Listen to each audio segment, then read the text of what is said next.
eyes. I started scratching. And didn't know at the time I was just embedding the needles further into my skin. And so anyway, I can tell you that story, the rest of that story later, part 2 on that, where I had to run into an office space and tear off my clothes, and the security guard came in to help me remove my clothes and everything dangling out and help me pick the needles out of my skin. It was great times, good times. So we're at 2:00 now. Okay, we've got Rebecca. Thank you for Rebecca Coffee's here. Ken Hada, Brenda. Well, I'll go ahead and we got okay, let me just say a little bit. I'll show you some copies of the Switchgrass review. And actually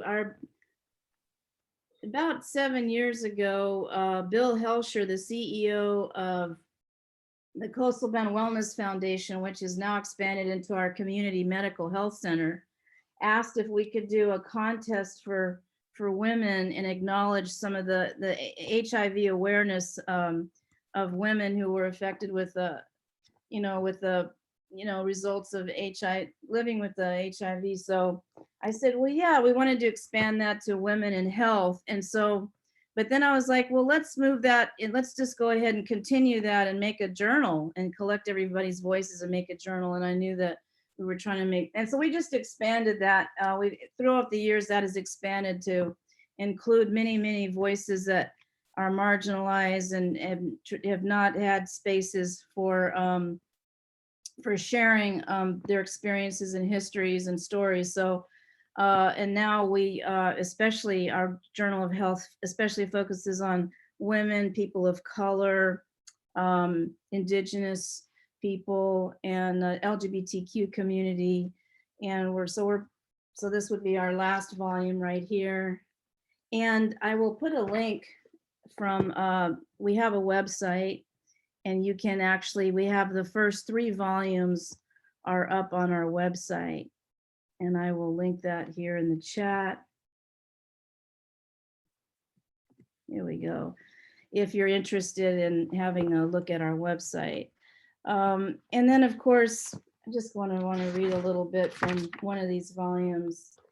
So I'm really grateful to work with a lot of talented, dedicated friends and colleagues and students in the Coastal Bend Wellness, Coastal Bend community and across the university and beyond, who are recognizing our challenges and our health disparities and the vast range of inequalities that do forge a global crisis facing women, LGBTQ, people of color. And this, of course, has been more exposed and exacerbated through the pandemic.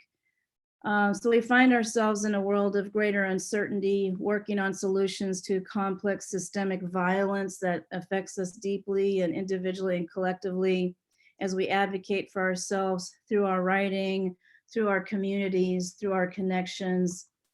So I really want to thank everybody for being here and being part of that, and for our writers. So I'll move right into introducing the first writer, and this is Cindy Huyser. Am I pronouncing your last name right? It's Huyser. Huyser. Okay. A guy or by. Same beginning. Huyguibui. Thank you. So Cindy Huyser, I just put the link to your bio up there, but really exciting. Met Cindy actually at Scissortail. And we met up there in one of the lounge rooms and got to talking, and I got your chapbook and was so taken by Burning No. 5, Power Plant Poems, which there's a link for that on the bio at the very bottom there if you'd like to purchase that. And Cindy runs a wonderful open mic reading series at the Book Woman in Austin, which is one of the 5 remaining feminist bookstores in North America. And that Book Woman's been around for like 45 years or longer. And really amazing experience. And so also Cindy has you've got interviewing a lot of people for the last 10 years. You conduct interviews. So really creating such a vibrant a connection, a community in Austin, and also you, I think you've got some work in Texas Poetry Calendar, your photography. So I just want to welcome you here, Cindy. Thank you for being here. And all right, well, if you're ready to share your work, we're ready. I am. Well, thank you so much, Robin, and thank you to everyone for being here today. This is just, it's a really wonderful place to be with other poets celebrating our voices and our experiences. And I love what Switchgrass Review does to look at the complicated ways that life moves, I think. So you may see from time to time a tale. This is my cat Shayna. She likes to cameo on Zoom, and sometimes she'll try to help by getting on my papers. So I'm now moving the papers out from underneath her. Okay. So I'm going to read a series of poems that, including the two that will be in the forthcoming Switchgrass Review. Most of this sequence of poems largely deals with grief and illness. So for those of you who don't know me well, I'm widowed. My late wife, Deborah Weingarten, was a poet and biographer and publisher. And she was diagnosed in July of 2018 with an aggressive metastatic cancer, the signs of which had been missed by various health providers. 2 months and 1 day after her first oncology appointment, she passed away. So, and you'll hear a reference to her name. She had a nickname, Debster, and that appears in one of the poems. So anyways, I'm going to start with a poem that's an ekphrastic poem called River of Sorrow, and it's after a painting Rama, Sita, and Lakshma approach a grove of sages from the collection of the San Diego Museum of Art. In the dream, Father, you rode cloud-born with a retinue drawn by 4 white horses. I thought I heard you hail me, raising your hand, though perhaps you were only praising something I could not see. I had walked many miles by then and stood on the banks of sorrow. Twisting cypress marked the sacred grove. In caves of root and rock, the sages meditated. I cried out to you, Father, Father.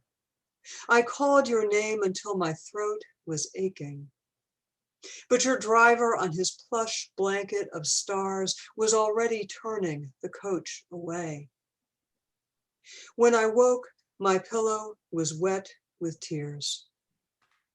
Next to my bed lay 3 black stones, cool and smooth as the cheek of a god, the river I had forded. The next poem's title is Release. And so as you might have imagined by my introduction, when we went right from her oncologist's office to the emergency room to a direct admit, suddenly we were overwhelmed with all of the information, all the decisions we had to make with very little information, very little understanding. So this poem's called Release. Quick, the doctors say. Each site its own crisis and priority. Blindness and paraplegia, the terrible pain of the fractured hip, the bulky sarcoma to be treated last. Quick, the doctors say. So we sign the release forms, agree to a month-long course. And the beams burn, the table's rigid surfaces nearly unbearable. More than once you want to stop, your paralyzed vocal cord almost inaudible to the technician over the linear accelerator's drone. And once when you'd ask for me, 2 sites treated out of 3, I tell you, you don't have to do this. More than once you ask the doctors why they can't use Tibetan bells, sparing your esophagus as they target the tumors on your spine, but they only say, quick, quick, quick, quick, quick, the cancer. So Deborah was in treatment for a month at the hospital, a week at a residential hospice place for pain management, and then she came home. So this poem is based on an experience late in the illness. It's called Rain Lilies. How she loved the sudden spate of them, red and white faces atop thin stalks, their brief appearance. Just weeks ago, the season beginning its change. We opened the window by the rented bed. Raindrops burr against walkways, cicadas, a grumbling sky. We turned out lights and opened our pupils to green, darkening at the front of the house. We raised the shade, both of us drinking all that was left of the fading light, pulling the last of that moment inside us as if somehow we could hold it. Now the rain lilies too are gone. So the next poem is one of the poems that will be coming out in Switchgrass Review. It's called Instead of Dying. And it's patterned after a poem by Lauren Haldeman, who had a book of that title. And she has a series of poems which imagine alternatives to her brother's death. So the poem is called Instead of Dying. Instead of dying, your immune system's resplendent armies slay the tumors, flagged as they are with overexpressed proteins, each infusion a happy hour martini glass surmounting cellular shields.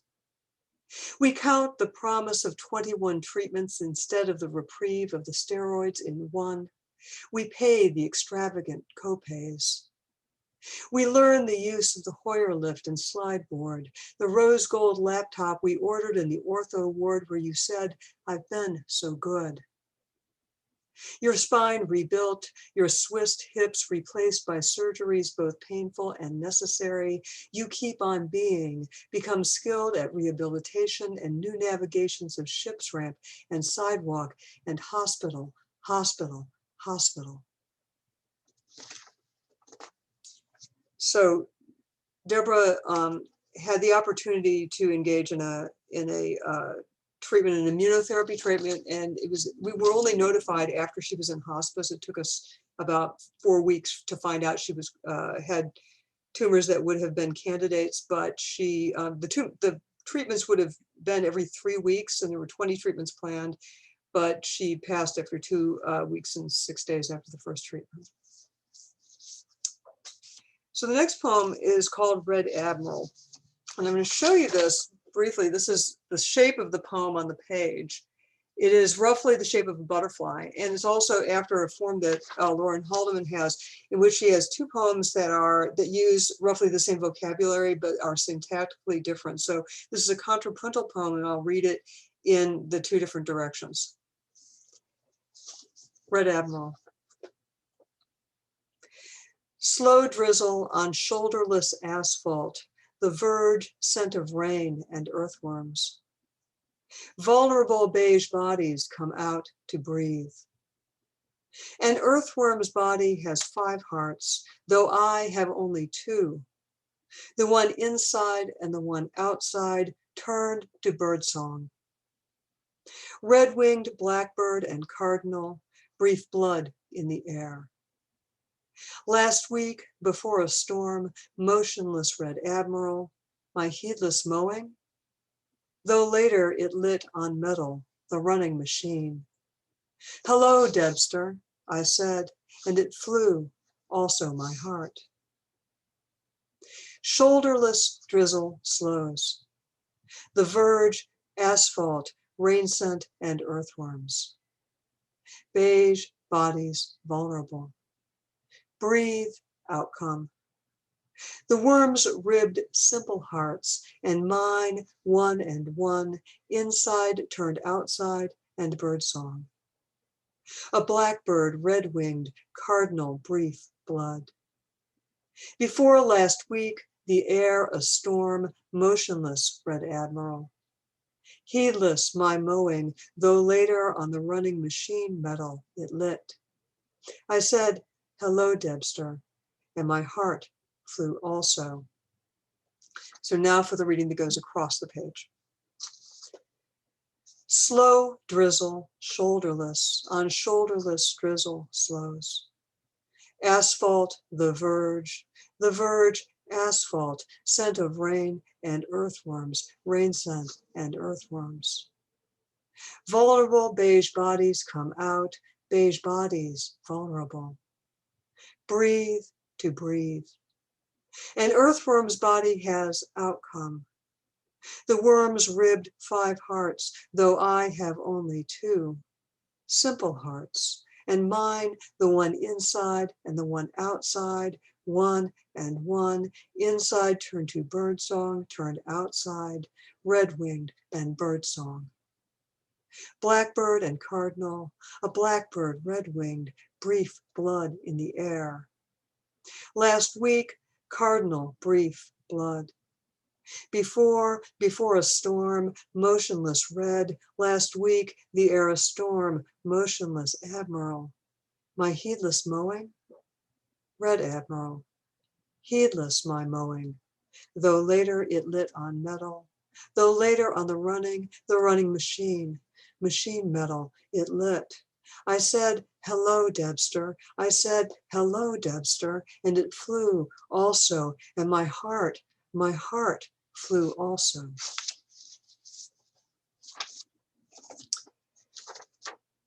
The final poem of my set is the other poem that will be appearing in Switchgrass Review, and it's called Courage. Here is the core of it, bruised flesh below a purpled skin, and the knowledge of a body to be sacrificed, seeds hungry as fists. And yet you keep on, accept the necessity of jostling, enjoy the sway of a wind that could knock you loose and break you. Some say the one is brave who balances before the archer, target on head. I'd say it is the apple ready to be split open. Thank you all. Ooh, oh, thank you. Cindy, wow. You have brought this feels like holy poems. Yes, as Loretta says, heart-wrenchingly beautiful. And if you have time, Cindy, you've got a lot of responses in the chat room to of appreciative comments, poem after poem, really. Thank you so much for such a beautiful offering. Thank you, Rob. Yeah, just looking forward to once the volume comes out, we'll definitely get that information out to everybody so you can get your copies and enjoy reading these again. Would like to introduce our next poet is going to be Regina Jamison, and I'll just put the bio of Regina in here. Regina, I think it was last year sometime when I came across the poems through a submittable, and it was just this compact poems that are just so electrifying. And the 3 that we'll be publishing are these short, compact, coiled with energy, electric energy, called Election Day, Flint, and Gentrified. And it's the kind of poems when they come through the transom, is just sort of, you just want to grab a hold of them and make sure that you get a chance to publish the work, and that it's the Emily Dickinson, that famous line where you come across some work and it feels like the top of your head is blowing off. And so that's the kind of feeling I got reading Regina's poems. So Regina's living in Brooklyn, New York, and poetry is appearing in Sinister Wisdom, Black Lesbian Revolution, Mom Egg Review, 521 Magazine, and many more. So I really want to appreciate you being here, Regina, and we'll let you get started. Okay, thank you, Robin. And I want to say thank you to everyone, and thank you to Switchgrass for taking in my poems and giving them a home. So my first poem will be published soon in Switchgrass. Like Robin said, the first one I'm going to read is Gentrified. Okay. Apple cider vinegar was always the cure. We shrink our distress down into tart elixirs, assimilate into nothingness. Paper umbrellas hold our history. Miseries are not mudslides, just felled trees fitted from within. Things are better now than they were before. They brought the future with them. How can we complain? This is our shot at the good life. So smile when they talk to your dog, but not to you. Breathe deeply from your diaphragm when they don't buzz you in. Drink apple cider vinegar to become smaller. A sliver of blackness is non-threatening.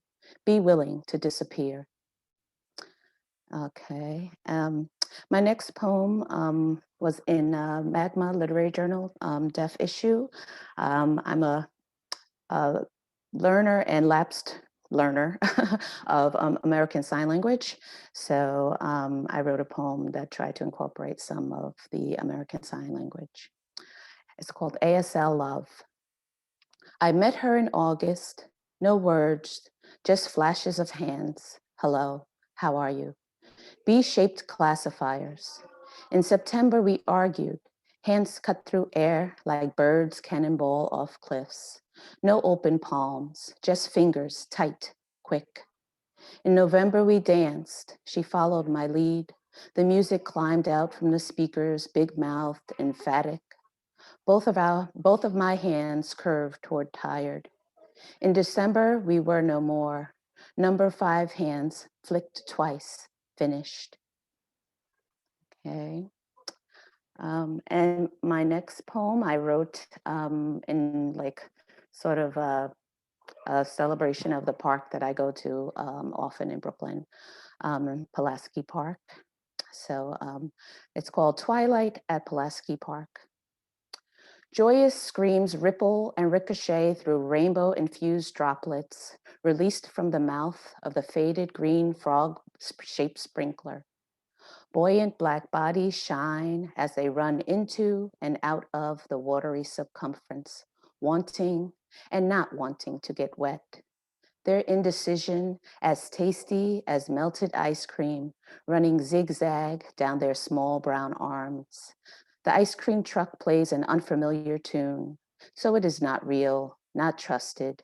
I rely on childhood memories of cones accompanied by the sweetness of a long gone Mr. Softy tune.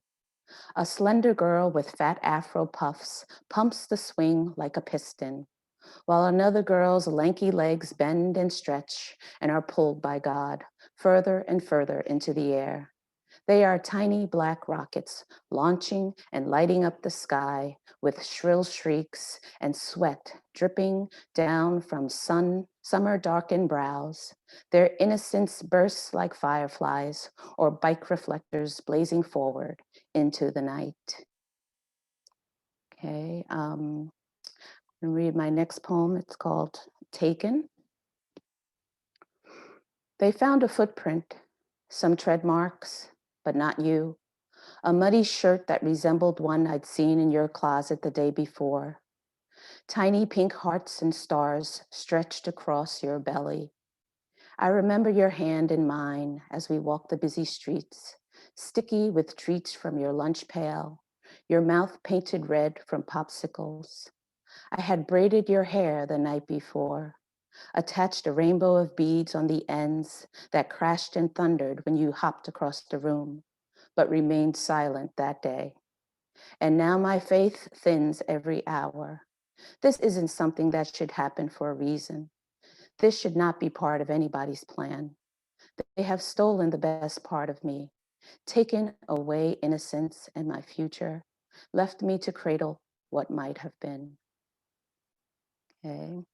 My next poem was in, yes, Sinister Wisdom, Black Lesbians, We Are the Revolution. It's a ghazal. It's a form of a ghazal. It's called Laura, a ghazal. Hasta mañana, she said. Words thread through loops that I remember. Her hair wild without wind, yellow ribbons around trees we don't remember. It was summer just for a day. The stripes, swirls of hula hoops I remember. Her hooded eyes held mine. Bees, mist, and butterflies swooped as I remember. Small of her back got smaller. Boot heels, our love worn thin. Laura, lover, say you remember. Okay. My next poem is titled Desolation. Yes, okay. I thought we'd wilt together, morph from rigid buds to flaccid blossoms. I hold your crescent-shaped breasts in my hands as they yielded to time. My bottom heavy, dimpled, but you'd still compliment my still soft skin. The curve and sway of our hips as we danced our ardent two-step from back in the day. With a chance spin of a dial blared the heavy beat of house music. Thought I'd witness time paint your hair from black to gray. Each strand a marvel, a story we'd shared or jotted down for safekeeping. Thought you'd come back to me after I'd written poem after poem about you. But maybe you missed those journals, couldn't find the websites where I'd made space for you. So many doors left open. I had a faith in you that I'd lost in God. Our love was real. I held it in my hands, carried it in my heart until it weighed me down, until I realized it was magic, all smoke and mirrors. Then I shut the doors, filled in the holes with hot baths and Pilates. Treadmills spin as I chase down time. Eyes on yesterday's clouds as I try to imagine my tomorrows. And then this next poem is a postcard poem. I was at a residency and I was just into writing postcard poems. So this one is called Dear June. Dear June, summer is a burning bush or the tiny light that blazes in the belly of a firefly, crisp and sharp-edged, wings above warm fronts, angels and lost souls, Majira. And my next poem, I wrote for a friend of mine who passed away when we were young. His name was Richard, but we called him Rick Pot. Easter. Rick Pot died before Easter, before the blood and the body evaporated against his tongue, before the eggs were boiled, dipped, hidden, before we ripped the plastic grass from the plastic bag and fanned out the lace around our ankles, before the minister spoke of resurrection, before he became a man. Okay. And my next poem, I was also at another residency, and I was also into erasure or found poems. So I wrote this poem there. It's a found poem. It's called Found Poem Number 1, Giant Leap. See the skinny lady beside the fire hydrant. Whisper something in her ear. Maybe she'll moan a little. I have my hopes. We could sit in the basement, a candle lit. I know enough to get her shirt off, unbutton her jeans.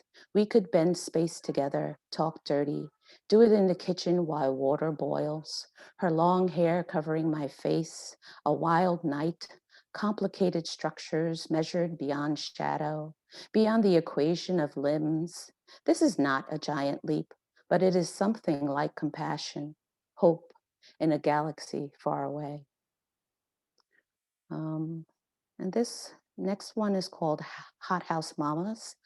And it's sort of felt a poem about aging for me and the earth, I thought. Hot House Mamas. Wish I could save you from all the fissures, cracks, and hot flashes. I know what it's like dying, to see a once strong body slip away, to find yourself on your knees where you used to stand, pain in your back or along a ridge, garbage like cancer growing. We are hothouse mamas, shifting temperatures like tides, capillaries and veins showing. Recycling won't save us. How can one recycle a life? We want to believe in reincarnation. Maybe there's more to this. Maybe this is not an end. Um, um, was in Mom Egg Review, Grief and Loss issue, seamstress. She made all of our clothes, which was great, but then, not so great when you were younger. um, Mother seamstress. My mother's love was parceled out in notches. 3 darts and a backstitch laid bare her care. She crocheted my tears into constellations, tucked and gathered my abandonment. Her love, the fabric that pressed along raw edges, a strong strip used to bind. She bound us together, carried me into tomorrow. Home, hand sewn and homegrown, more than decoration. My mother's love was schemed, a giant jumble of regret and thanksgiving, slips and seams that showed, no tool to veil disappointment. She knit and purled the hard times, darn my blues and wrap them in ribbon. Faith and fear, her top stitch. My mother's love was sturdy, not just some sweet applique. Stray patterns pinned down told our story, lies forever interfaced. She had a plan for the unplanned, scooped me from the foster system, caught me in a hemline, no basket, but a basket weave, a ladder stitch to save the day. And my last poem is called Ode to the Bronx, because I grew up in the Bronx. And so I wrote a poem about it. Okay, it's called Ode to the Bronx. The Bronx is music, beats buried in rhythm, twists and scratches of the turntable, the hook of a song. The Bronx is alley views and polar bears, Christmas trains and summer trolleys, pole house beside poorhouse. The Bronx is fenced in fields and caged dreams, hip hop and horticulture, bodega beauties and African queens. The Bronx is high art and high crime, home runs and hallelujahs, greenways stretched into another time. The Bronx is Congo drums and merengue moods, beaches and barbecues, bulletproof glass on candy stores, tagged up but not watched up. Thank you. I'm done. Oh, Regina, thank you so much for such an exquisite offering. The chat room is blowing up here. If you will have a look at all of the appreciative comments, really quite a stunning reading. Thank you. Thank you very much for being here to share that. I knew that the people would be very excited to hear your work. Well, I'd like to introduce our next poet, Roxana Cazan, and also let me put the link here for Roxana right in here. And Roxana, also, I was very excited coming across your work because Roxana has a beautiful poem, To Cuddle Like Prairie Dogs. It's such a wonderful meditative poem. And also the prose poem, Maybe Death, Maybe Falling in Love, a tribute to the father, the mother figure, and expanding that. It's so expansive. And so I'm very excited that Roxana could join us today. Just a little bit from the bio, Romanian American poet. Roxana's work has most recently been featured in Poets Reading the News, Flashes, Connecticut Review, Construction Magazine, Cold Creek Review, and many, many more. Roxana has a poetry book entitled The Accident of Birth, Main Street Rag, published in 2017. And you can link to those books in the links below. And also co-editor Voices on the Move, writing by and about refugees from Solis Press in 2020. So Roxana is in Oklahoma City, and really excited to have you with us, Roxana. Well, you're ready to start. Thank you so much, Robin, and thank you, Switchgrass Review, Corpus Christi, everybody in the audience, my fellow readers today. It's wonderful to hear you read and to see that we share a lot of affinities in terms of topics and look for language and everything. Really honored to be here. Thank you. I want to shout out to my friends who I've noticed online joined us, Ken Pita, Sandra Solis. Thanks for joining us. I want to share with you a few poems from a manuscript I'm working on. It's a manuscript on illness that looks at the ways in which my grandmother struggles with vascular onset dementia and paralysis as a result of a stroke, but mostly also at the care work, woman work that my mother is doing, and really that women are often tasked with. Um, the first poem is titled Something About Stillness. For days, my grandmother's body wanes. It begins to deliberate the aftermath of touch, the it, clearing up everything, like the throat of a woman leaving her home. Nurses keep asking about what body parts she can still move. The right arm, the left, the right wrist, the hips, the knees, throbbing under the pressure of their push, their educated thoughts moving down her body and then up like in a tight search, while she does not flinch. At night, my mother leaning over the rasp of my grandmother's sleeve, from this place of memory, through the far cycles of every hour, my mother is collecting her mother's words, trudging and plodding, while the room stays always darker and darker. Last summer, the pear tree grew fierce under the stone weight of fruit. My grandmother bowed to the ground and reveled in each discovery again and again. And this was the season before she ran out of things to say, white muzzled like a ghost, the blackness just beginning to win. My mother and she never spoke about the truths that hurt, but I could see the pain sprung crisply between their two new homes, cupping the edge of the silence. In the hospital bed, her buoyant body is charted by tubes, wrecked in the metal frame, I am told. But when I see her from this other continent, I squint, her image sometimes frozen on my cell phone screen, noisy cackles peppering the silence.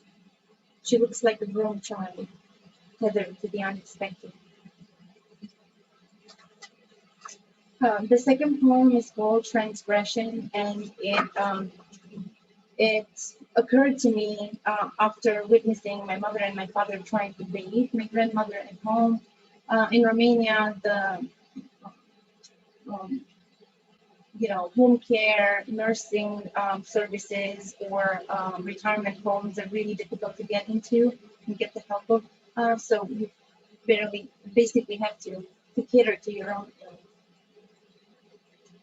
transgression. Instead of opening up like lilies at the touch of warm water, in her body everything riveted, her ribs blunt like the heads of nails, and I knew everything hurt from the motion and the air crippling around her lungs. But I watched them, my father and mother, scaffolding her body, erecting this sacred cathedral with gentle touch from bottom up. In the bathtub, the body void, aided by Tabok's bark, fibers twine to help her breathe. I should have known better than to stay put, watch her newborn cheeks blush when my father lifted her into his arms, the limp limbs wreathed around his neck like animal skins, her body pushed into the narrow river, knowing the water it can take but cannot keep. Watching the three of them, I knew I wanted to disappear somehow in that intent crosshairs between bodies. I wanted to save myself the pain of watching my mother and my father toiling over, nursing the body into life among us, but the body only knows to spill to its waste. Um, Another poem from this manuscript is called Commentaries. Sometimes the body lies still while the mind keeps folding into itself. I'm right here, you said to me, right before you went missing in the nexus of glia cells, the blurring of hemispheres, whitewashing over your voice. I watched your feet fanning wide, a wave cresting circadian over the white ocean of bed. Your doctors told me I should, but your face looked asleep, the eyes round in their sockets, trembling and trembling, undoing the last things you saw, perhaps my face, like mist over a forest.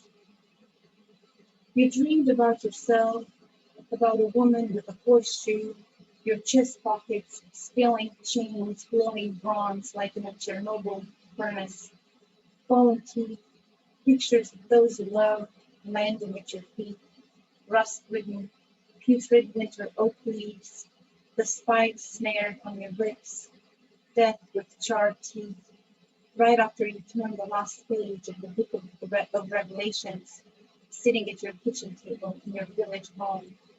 And I know that you thanked God you weren't just reading about it, not living it, but now you are living all of it, aren't you?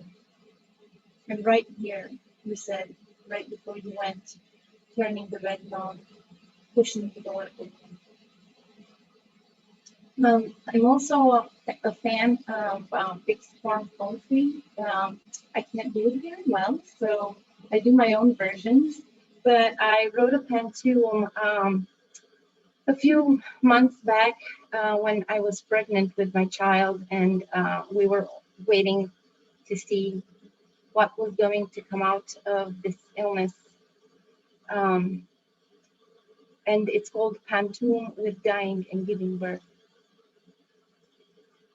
Of course, we knew that this was going to happen, or at least we imagined it would, that we would one day close our eyes with the tips of our fingers, and the summer air would feel hazy and honeyed, despite the stillness, or perhaps because of it. But we closed our eyes one day with the tips of our fingers, as if we were, sorry, but we closed our eyes one day with the tips of our fingers as if we are picking chickpeas, sifting through the stems and pods in the honey-hazed summer, the air crushed into silence, the baby in my belly hungry and screaming, sliding over my bones like she does into this dying, dry as chickpea stems and pods, wilted by her stunted dreams, the one about being locked inside the house during an air raid when she was just a baby, swimming towards the light, hungry inside those damn four walls, and screaming when the bombs dropped just down the street, while she was locked inside, waiting to be delivered to her mother, almost dead with fear, inside those damn four walls, and screaming to be let out. And now she lies here, silent, sliding into death, while my son yearns to be let out. I feel like I have to read a poem about the pandemic, and it was inspired by the 7-day free trial Arctic storm. We just had the privilege of surviving, really. But Oklahoma was hit by a similar ice storm last year, and a lot of people lost many trees and, of course, water, electricity, and all that. So it's called pandemic.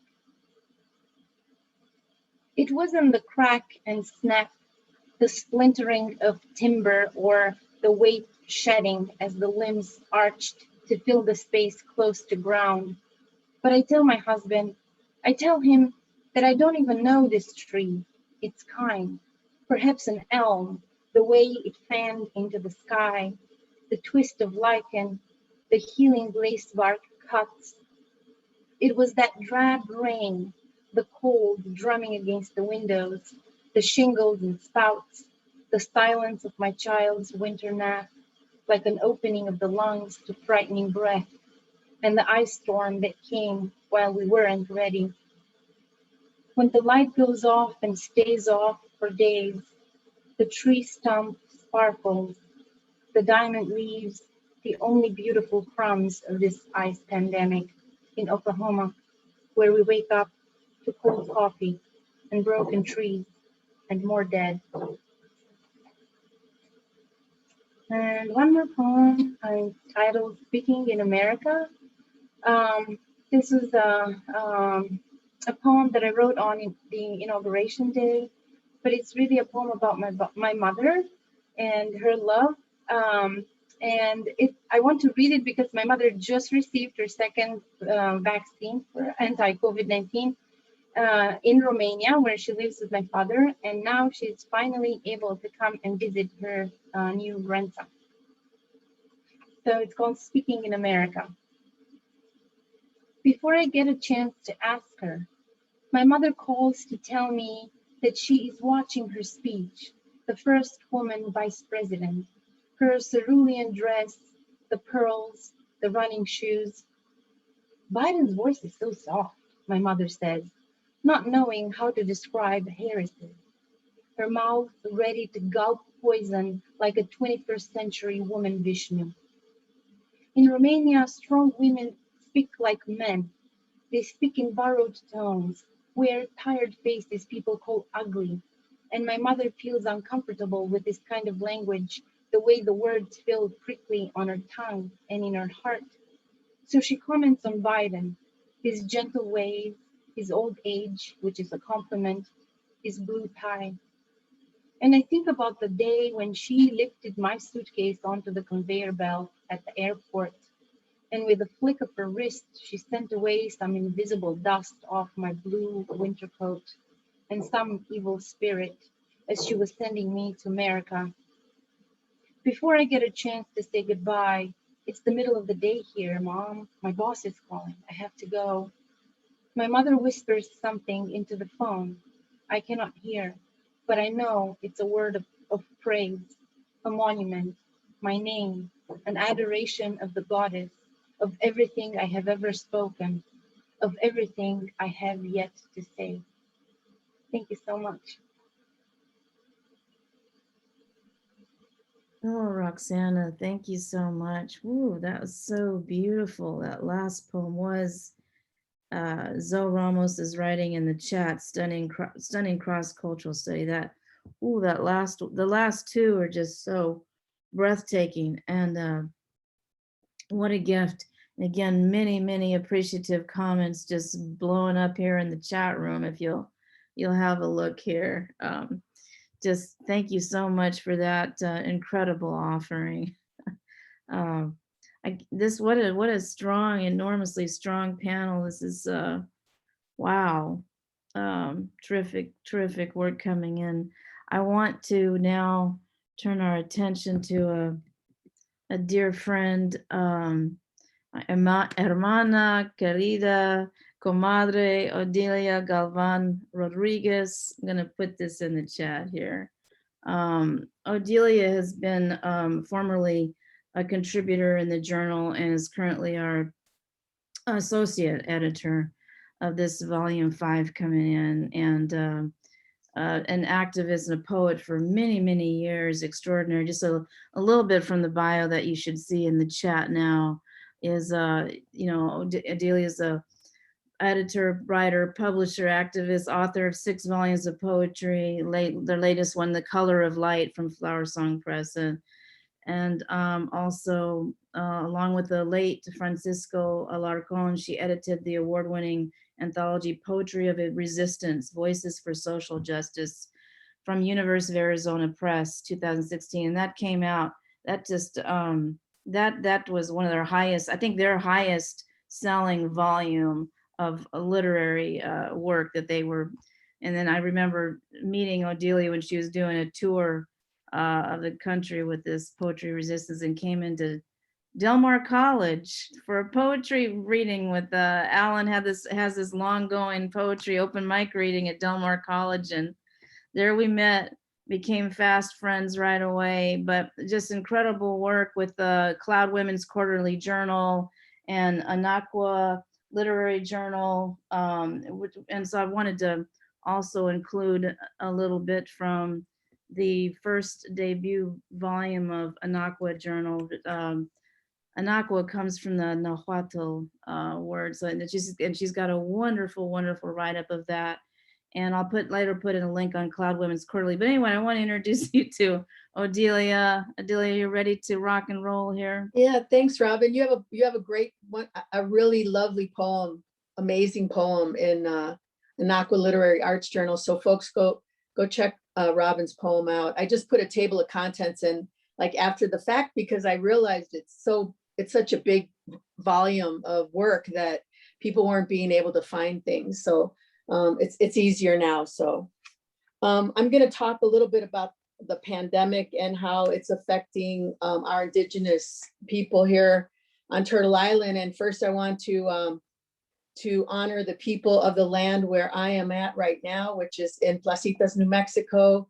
I want to honor the Pueblo people, the Dene or Navajo, and also my people, the Nadi Apache. That's a word that we don't use, but that's how you know us. And of course, Dene, the Navajo. Because we should always honor the ancestors of the land that we are inhabiting. So I want to do that first. I want to say about the pandemic.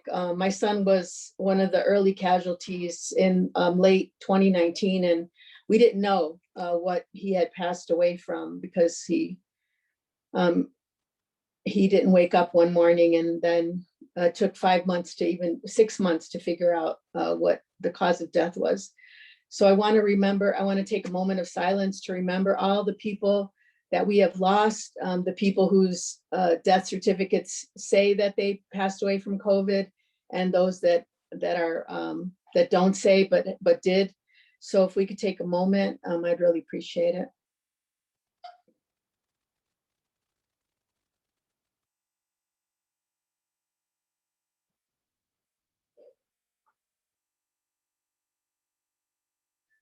Thank you.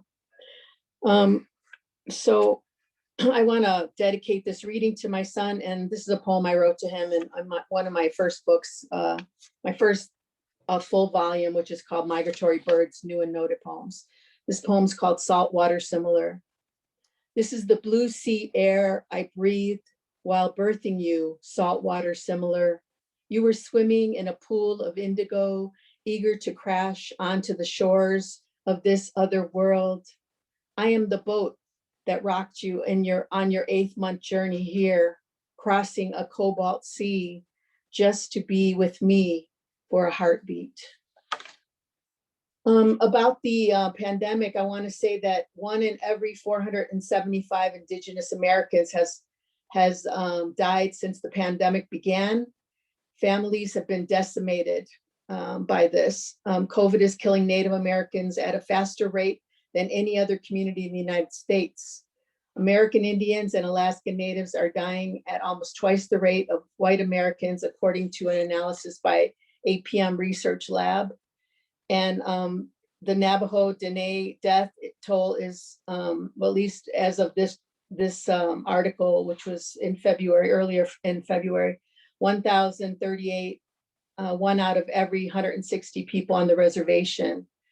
1 out of every 127 Indigenous people in Mississippi have died of COVID. In Montana, the Northern Cheyenne tribe lost about 50 people to COVID so far, which is the equivalent of losing 3 million Americans to their nation. The structural racism in the data collection systems makes us invisible by hiding deaths, which perpetuates inequalities and leads to further deaths in our communities. As this information is used to allocate resources, said Abigail Echohawk, director of the National Tribal Epidemiology Center based in Seattle. The maze of missing data is part of the genocide that continues to be perpetrated against our people. Their final stories are being lost because of this misinformation. So I encourage everybody to talk to their representatives in the Congress to try to remedy that. And I'm going to try to read a little bit more poetry about healing, because I'm still in mourning for my son and for other people that I've lost. I also lost my brother to COVID. So I every day I'm on this healing journey. So this poem's called She Walks in Beauty, and it's from my latest book, The Color of Light by Flower Song Crest. She walks in beauty, in night shadow dreams, a star-speckled shawl swirled across her shoulders, free of wide world's weight. Tonight she dreams reality that fits. She strolls red earth mesas where gold bones are sunken treasure, all that is left of petrified trees, rock roots in an ancient ocean transformed to desert floor, deep with messages of the still rooted. And then I'm gonna read this one. It's called Tribe Women's Cicatrices or Scars. Between what is seen and unseen in a spirit's heart seek that hunts new rhythms in one's closest woman's heart. Sometimes our soul echoes the cries of our whole tribe. We mourn our losses, all that has been stolen. As unfrozen streams try to stem their flow, we measure our anger because we know the dangers. As women born with codes, we seek and track justice. We thrive, we dream answers. As women who birth new ideas, we seek and find more love for the world. Oops. Yeah, this one, I'm gonna read something from this book over here. I should have printed these out so I didn't have to keep toggling between the books. This one's called The Needling. A lot of my healing back in the day was with acupuncture. I used to live in the Bay Area, and now with the pandemic, haven't gone for a long time, but it's a great modality. So this is called The Needling.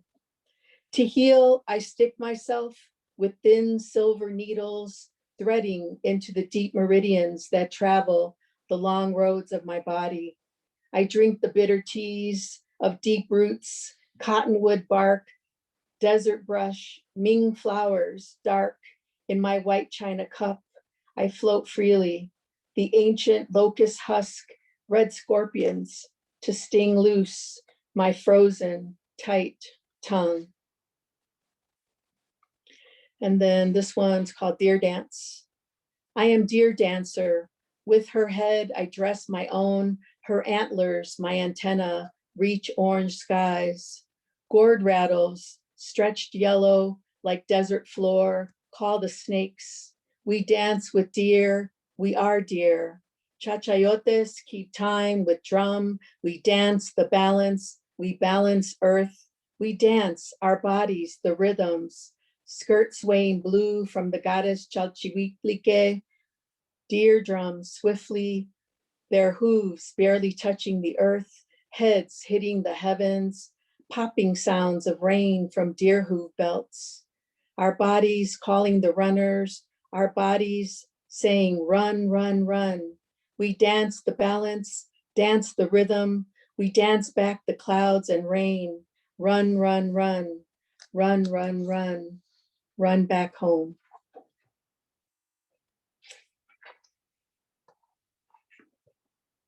It's tough when you're reading to a silent crowd. Just want to say that. Loving it. We're loving Odilia. The chat room too. We're tending to write in the chat room. Oh, good. We're here. We're all here. I love it that we can have people from all over the all over Turtle Island. I mean, that's one of the good things about the pandemic is, Zoom has brought us together, in a lot of ways that we couldn't be. Like I would have been driving down to Corpus for this reading, but instead I'm here in my own house looking out at the Sandia Mountains. So this one's called For Protection. And I don't know, I didn't even check my time when I started, but I'll read this one and then maybe one more. So this is called For Protection. Light travels fast through the gray shadow of doubt and fear. You call me near and wrap me in sweet basil leaves. Hold me close and whisper. You tell me about fear and how it is all a lie. Whisper in my ear and tell me how real love never dies.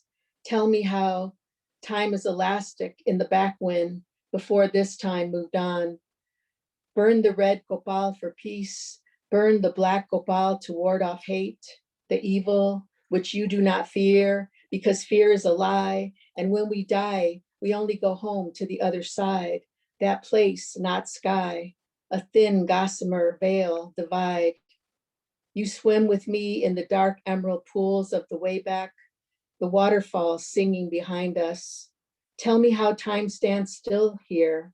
Hold me with sweet basil smelling hands while yellow-eyed ocelotl spies us from the green yellow canopy. I leave lighter with a gift from you, a rose quartz in an ochre-colored pouch, a hint of your brave heart to wear next to mine, siempre. And then one more, I think.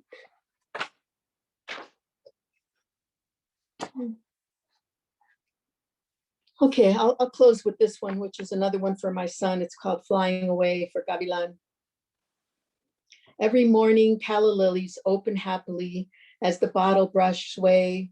Camellias curtsy, the geraniums still slumber, deep purple and blood red bougainvillea drape over terracotta bricks like a spring waterfall singing into blue clay pots, shaped like red, quiet faces staring into the sun.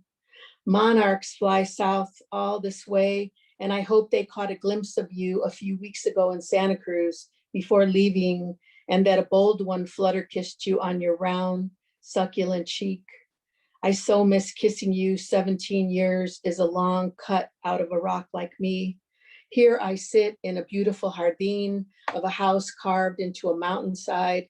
It overlooks a busy riverbank. At night from way up here, I can see all the twinkle star lights of Mexico City, and Popocatépetl just erupted again.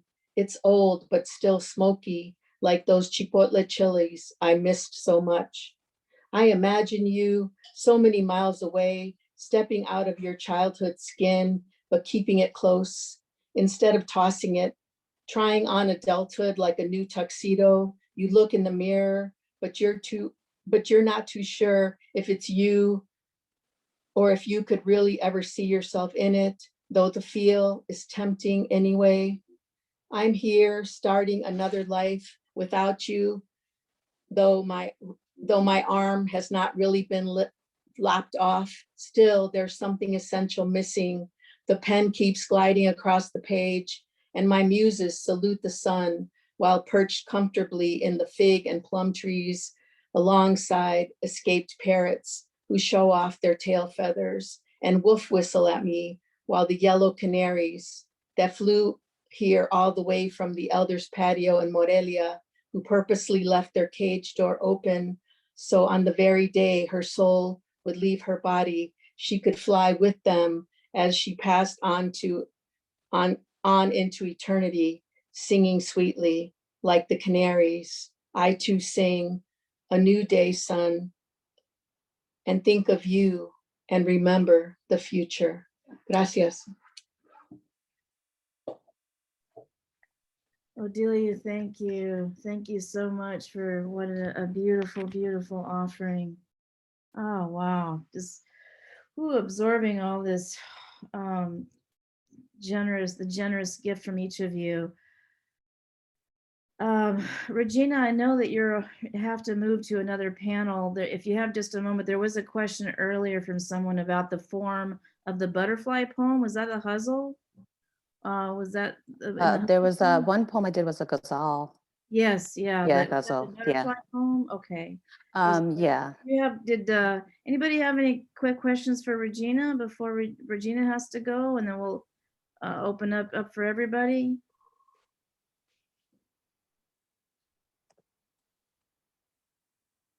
Yes. Cindy had the butterfly poem. I'm sorry. Okay. Well, so folks, we have a few minutes to have a Q&A, and want to thank all of the people, all of you who read today. It was extraordinary reading, really quite moving. Everybody here, Loretta was just commenting about the, the lineup. So, and so there's a lot more coming out, in volume 5 when it gets here. We're going to try to get it out in the next few weeks. And also, Odilia, if you read the comments, there's a lot of really appreciative comments there in the chat room. Would anybody like to have a question for anybody? And if you have to go, Regina, I would really thank you for being here very much. Thank you for having me. Thank you for having me, Robin. Yeah, thank you. And I hope you have a really good reading, next reading. I know that Thank you, everyone. that audience is very lucky also to hear your work. Yeah. Anybody have any questions for Roxana, Odilia, Cindy? So was the question earlier about the butterfly poem about the Red Admiral poem that I read, or was it about Regina's poem? There was a question in here about the form of the butterfly poem. I don't know. I think I just was it's way up. It's miles up there on the top now. So I don't know. Were you working in any particular? Oh, Sarah Lentz, can you unmute me? Yes, yes. Let's see if I can do it. Yay, okay. So I was asking about that form because I know I've seen it before, and it just strikes me how brilliant it is that you read it one way and it's one poem, you read it across, it's another, and it creates these echoes. And I just missed the name of the form or the technique or the rules behind how you build a poem like that. So a poem like that would be known as a contrapuntal. Okay. Poem. And so like a really great example would be Tahimba Jessa's book Odilia, which has a bunch of contrapuntal poems. And in fact, some of them are interlocked sonnets. It's just off the hook amazing. But in these poems you read, so in this case, I've got something, so it ends up being concrete too, roughly, because it's kind of in the shape of a butterfly. But you can read, so I read the two related pieces of text down the page first. And they're, in this case, the syntax, again, they're using the same vocabulary roughly, but syntactically they're at a little bit of a distance from each other. And then I read them across. But that's the idea with all contrapuntal poetry, is you can read it in multiple directions. And can you repeat the name? The collection's called Olio? Olio, O-L-I-O. And the author is Tahimba Jess, J-E-S-S, and I believe it won the Pulitzer. Great, thank you.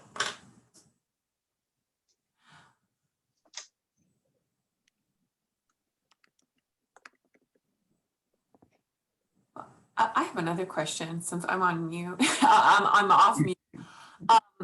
What struck me about all of these poems is, and it's been in the chat, how vulnerable it is, and how much grief is being worked through in these poems. And so I wondered if you could talk about your process of how poetry and grief are interrelated, like how I can't imagine how difficult it is to write about hard things like that. And so is it part of the healing process? Is there a point in your life where you realize, oh, it's time to write about this? Is there a time when you realize you can't write about it? So I just kind of wanted to know how you write, while grief-stricken or about grief. So is this directed to a particular poet on the panel? Is it any panelist? Any panelist. I'll take it. I'll take, I think all of us have something to say about it.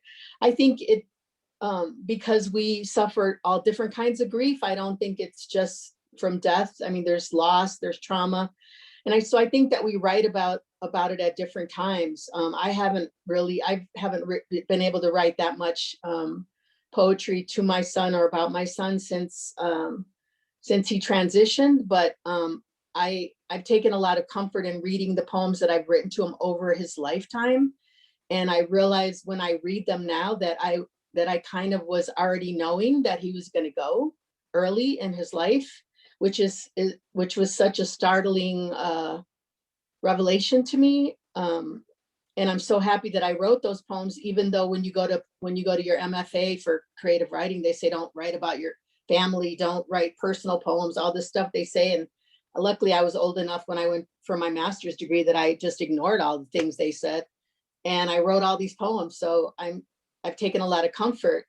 And then other poems about other things in my life, like when my mom was passing away and I was taking care of her, I wrote a lot of poems then, and it helped me to just show up there every day to take care of her. So that's what I'll say about that. But maybe Cindy and Roxana have other things they want to say. For me,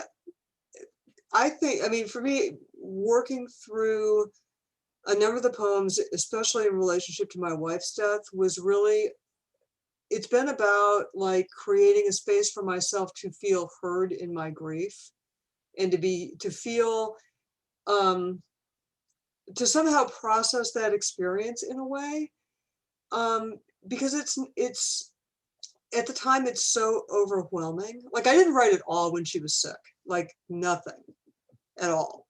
And because I didn't, like, at that point, my job was to be present.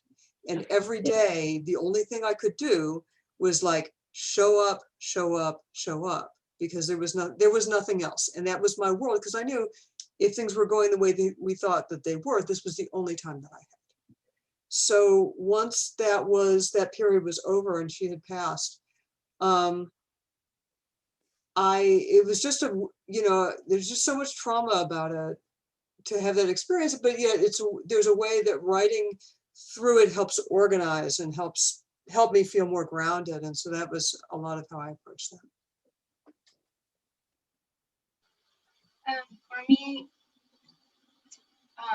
For me, the grieving started at the moment of the paralysis when my grandmother became somebody else.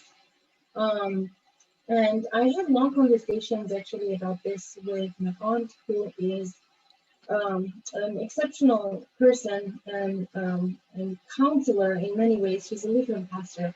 And we talked about what grief means, and when you start grieving, what are you supposed to feel like, and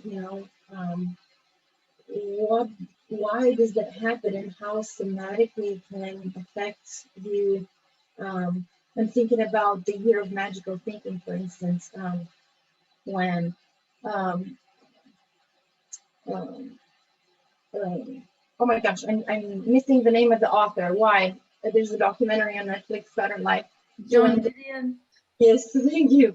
Joanne Didion talks about grief and quotes studies that state that grief is actually an illness. It slows down your systems from digestive, cardiac, what have you, right? And that's why you feel so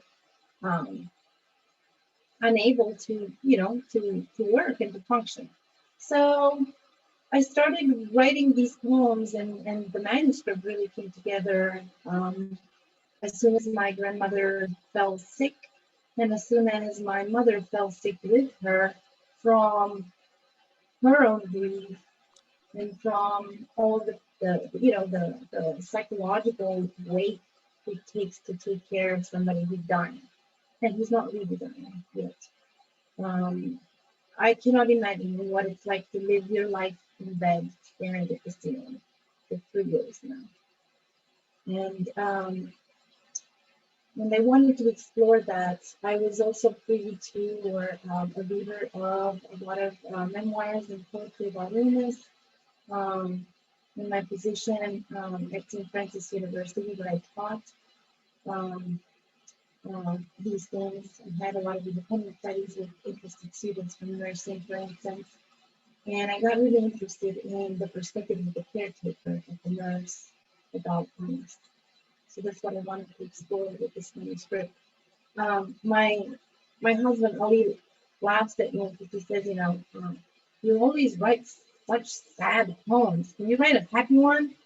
And the truth is, I think that we are coded, to write certain kinds of poetry. I can't for the life of me, even if they offered me, a pushcart or what have you tomorrow. come up with a funny poem. It's, well, that's so interesting that we're coded to write poems that aren't necessarily. I know my students often ask, can we just like, can we read something happy? Can we read, does everything have to be? And I'm like, well, you know, it's it's interesting to hear you all talk about this. Tina's got a question. Tina, can you unmute, or do we? Yeah, I can. Okay, so I feel like whenever we bring up the topic of grief and writing about grief, it's always important to also talk about like harm reduction, especially when so much of like modern poetry and just poets in general do a lot of work in these spaces, these dark spaces. So I'm wondering, for all of you panelists, when you're writing in memory, when you're writing about grief, like what are your strategies out of the poem to keep yourself safe when you're in these spaces?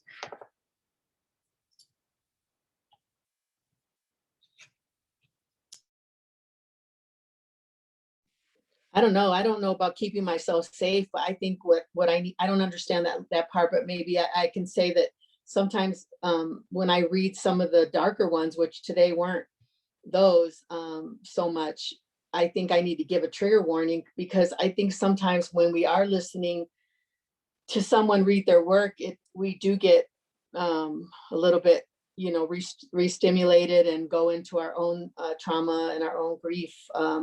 So I don't know, maybe that's like keeping other people safe. I'm not sure. Maybe you can expand a little bit on what you were asking. That would help me.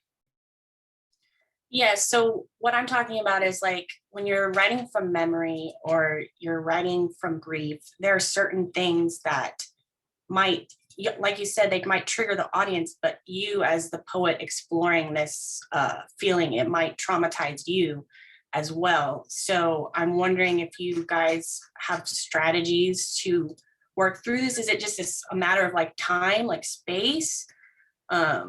I like to think of the analogy of the canary, like don't be your own canary, like when you go into a mine to see. Does that make sense? Do you know the Yeah, now it analogy? does. Now it really does. I just think for me that I never know what's going to happen. I mean, it's usually when I'm writing it, it's more cathartic, but when I'm reading it, sometimes when I'm reading a poem, I will have read it lots of times in public and not cry or not get upset. And then all of a sudden I will read it, and that day I will kind of break down. Like today in the last poem that I was reading for my son, I've read that poem a lot and never have, and I almost did this time. So I think it depends on when it is. And again, that's me. I don't know what the other people have to say. I was thinking about your question, and I was thinking about like myself as a young poet, and when I was a young poet, there was a period of time where I was working through some issues of trauma in my past, and that could be a tricky space to be in terms of because some of that stuff was just like, if you dove into it and you really tried to access how you felt and what was going on, it could be overwhelming, right? And so and that and I don't know, like not many of those poems, like many of the things I wrote were really for public consumption. I mean, they were just for my own healing. And so, but I would have to set boundaries around it. If I was going to explore something like that, I would say, okay, I'm going to time box this. Like I'm going to say, okay, I'm going to do this for 15 minutes or half an hour. Or if I started feeling too dissociated or something, I'm like, okay, I'm going to step away. So that's a different kind of writing in a different space. I guess for me, it's the rubric is to be kind to myself. Like I deserve to be a little bit gentle and kind, and to try to realize when I'm becoming overwhelmed that that's a good place for me to step away, because I'm no longer in present time, and it's not, it's a good time for me to set it down and come back later. For me, I think that traumatic experiences rendered or transform me to be like a pressure cooker, if you want. And writing the poem is releasing the pressure from the tank. most of my trauma, my personal trauma, I've been really privileged not to have to deal with the death of a really close person. And after the birth of my son, I can't imagine somebody closer. Um, but the trauma of immigration is something that I explore a lot in my work. Um, Illness is something new that I'm trying out. And so in my motherhood poems or what have you, um, that transpires. And it's something that I carry with me, just like my identity card. Not just the fact that I'm an immigrant, but the fact that um, even when you have a really privileged journey, immigration journey like mine, the rupture from home and from the past and from my childhood and from my parents and from my language um, and everything else is just it's haunting me. And I live in a family of immigrants, so we all share that. My husband is a very big optimist, so he's always grateful every morning. He wakes up being grateful. And I try to echo that, and poetry allows me to be more grateful.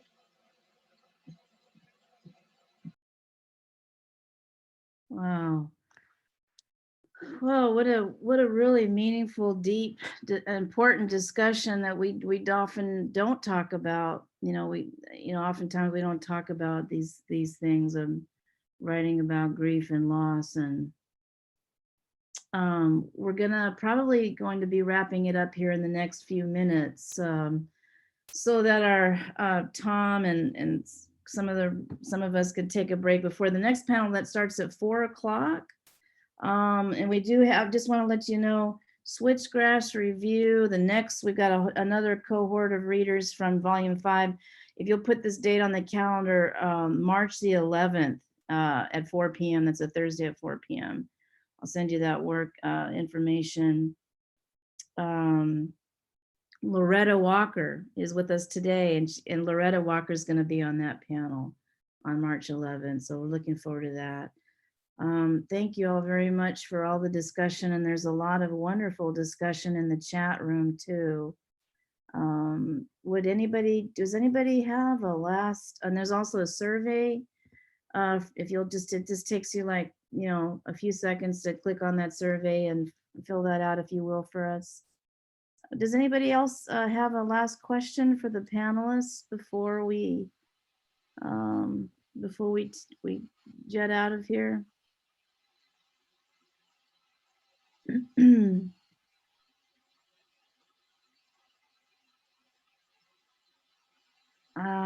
Thank you all so much for being here today. This has been an incredible conversation and readings, really meaningful, and everybody's just really bringing the gift of yourselves and your work and your word, your hearts and your art. Thanks, Thank Robin. you for having us. And thank you for this great engagement. In this year of Zoom meetings, it's really hard to find a time where you can just engage. So I appreciate everybody who decided to give us the hour. And thank you for inviting us. Yeah, thank you so much for inviting us. It's been just a lovely discussion and a lovely reading. I've really appreciated it. Yeah. Thanks, Robin, and People's Poetry Festival and Switchgrass and all the lovely people that came to our panel and all the readers. Thanks so much. And Robin, I love you. It was a fantastic panel. You guys did a great job. It was beautiful. I was Thank you. deeply moved by many of your poems. Yeah, thank you. And Sarah Lentz also is our prose editor on here. And so thank you, Sarah, very much for being here today too on the panel. Thank you all, everybody. Love to everybody, and we'll see you at the next panel, or I will wish you a very good relaxing afternoon and evening. Okay. All right. Bye-bye for now. Bye. Take care, everybody. I'm going to shut down the panel. Go to People's Poetry Festival webpage for the next Zoom link for the Matters of Spirit panel with Danny Solis, Kerry Warla, Scott Woods, and Stefan Sensor. Yeah, Stefan. Great. Stefan Sensors. Okay. All Bye. right, I'm going to everybody. shut it down Yeah. now. Take care. Bye-bye.